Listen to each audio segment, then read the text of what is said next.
Sesungguhnya saat seseorang itu, maaf, sudah berislam pun belum tentu ada orang Islam bisa mampu mengerjakan amal soleh. Buktinya ada nggak orang yang mengaku Islam tapi nggak sholat? Ada, ya. Nah itu bisa dikatakan dia belum mendekat pada hidayah Allah. Jelas? Ada nggak orang Islam yang kaya tapi nggak mau zakat? Nah itu belum tentu. Ada nggak orang yang kaya tapi belum bisa haji?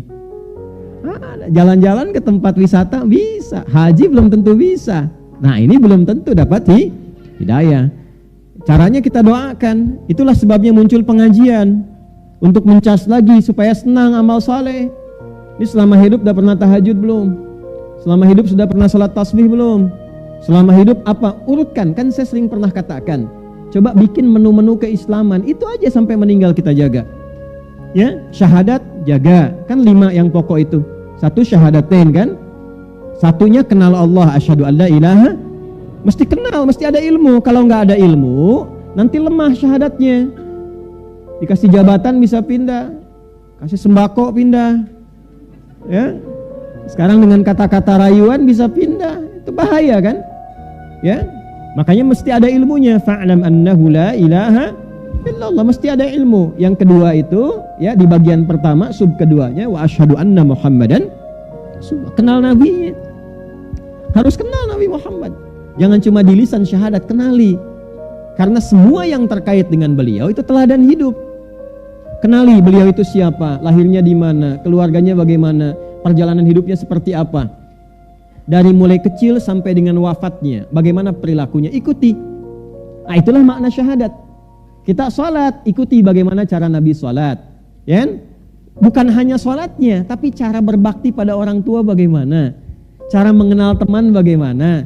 Cara berkeluarga seperti apa. Itulah asyhadu anna Muhammadan Rasul. Kalau bisa mengerjakan itu, turun cinta Allah.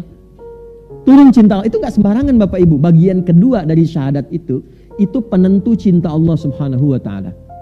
Itu ada di Quran surah ketiga, Ali Imran, di ayat ke-31. Qul in kuntum tuhibbunallaha fattabi'uni yuhibbukumullah wa yaghfir lakum dzunubakum. Firaukan Muhammad sallallahu alaihi wasallam, katakan pada seluruh hambaku yang serius mencintaiku, kata Allah, buktikan cintamu, buktikan kesungguhan cintamu padaku dengan mengikuti ini Muhammad sallallahu alaihi wasallam. Jadi kalau kita mampu ikuti Nabi, belajar aja pelan-pelan secara proporsional. Hari ini saya mau belajar cara bangun tidurnya Nabi. Cari kalau Nabi bangun tidur bagaimana, diikuti dengan dasar kita ingin ikut Nabi. Maka saat kita melakukan itu, turun cinta Allah. Saya ingin belajar bagaimana cara memandangnya Nabi. Nabi kalau melihat tuh bagaimana? Diikuti, keluarkan ayat, keluarkan hadisnya, dipraktekkan, sepekan belajar itu, turun cinta Allah, dilekatkan pada pandangan kita. Jadi kalau seluruh hamba ini sudah terjaga dengan cinta Allah, maka seluruh perbuatannya akan dijaga dengan rahmat Allah subhanahu wa ta'ala. Bicaranya turun rahmat Allah, jalannya turun rahmat Allah. Kalau rahmat sudah turun, selesai, dijaga dia dari perbuatan yang menyimpang. Wa yaghfir lakum dzunubakum, diampuni dosanya. Ciri orang diampuni dosa, diberikan oleh Allah penjagaan pada dirinya adalah malaikat yang turun di sampingnya.